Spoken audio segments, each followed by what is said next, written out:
Good morning. As Rep. Bullock said, my name is State Representative Gina H. Curry, and I represent the 164th Legislative District in Delaware County. But I must say that I didn't start out here in the Commonwealth, and I stand before you today as a woman who was once a 7-year-old Gina in Maryland who experienced the very first, with housing insecurity and eviction.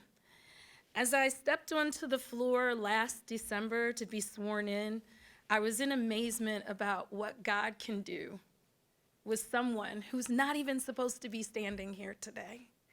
And I know that when children experience housing insecurity and homelessness, it takes a chunk out of what they believe they can do. And I want to talk about that for a minute because when you experience serial evictions, it places a part of you into a hole of insecurity that you feel like you can never recover from. Now, I couldn't really understand it. I've listened to Kayvon and Nikki and Rep. Bullock and Sonia. I couldn't understand why I was experiencing some forms of trauma as I went into high school and even college, and even in my married life, why I wanted to stay put in one house for the entire time that I've been raising my children. These are all transparent, honest stories about what people go through when they experience homelessness and housing disparities throughout their life. I'm different because I must say, even though all of our stories are different through homelessness and housing insecurity, I realized when I started to talk about it that my parents, my mother, my beautiful mother, was very uncomfortable with it because I had identified what we were really experiencing, and I don't think my family ever really talked about it. It was just a space where we had to pack up and leave. And I remember being in school at that time in second grade, and my sister was in a half-day kindergarten, and my brother was a fifth grader. In that moment, when my mother had to gather us all together, and my father was in the home as well, but there were financial insecurities that would not allow us to pay the rent that we needed to pay. My mother bought her first home when I had gotten out of college.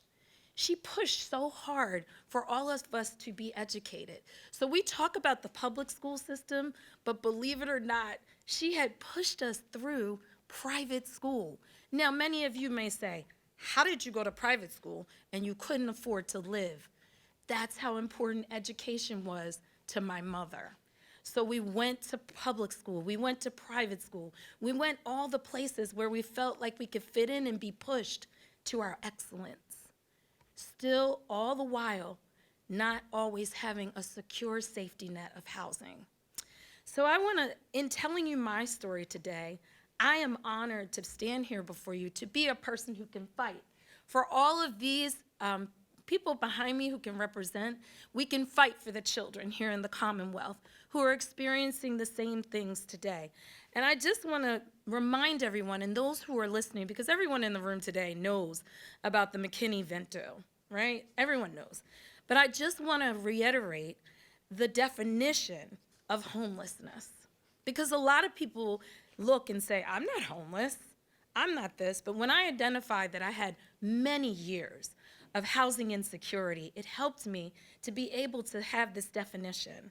It states an individual or family who lacks a fixed, regular, and adequate nighttime residence is considered to be homeless.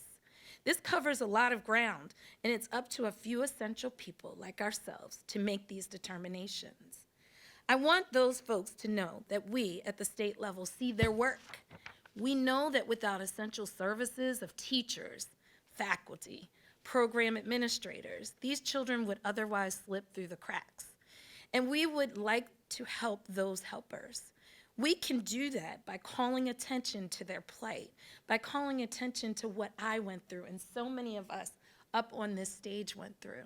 People not knowing, because it's a label, that we are covered in a veil that has a space that most people don't even know about.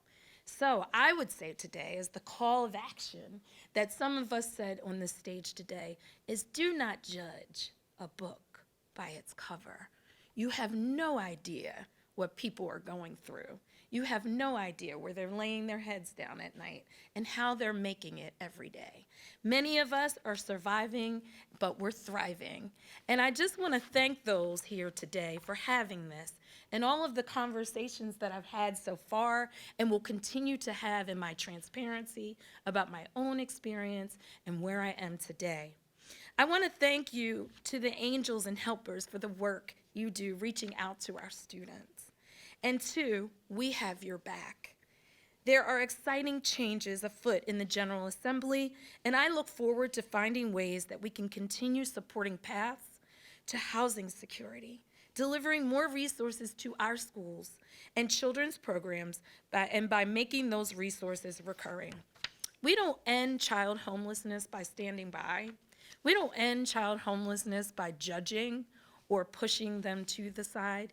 We need to dive in to identifying and improving policies and supports that matter to students and their families. We need to embrace our private partners who do so much work for these children, and we need to bring more resources to our public advocates as well. We can do this, Pennsylvania. Let's leave here with our strength, hope, and determination redoubled today. And once again, thank you to everyone for being here. Your support matters so much to each one of us and in so many places. Thank you very much.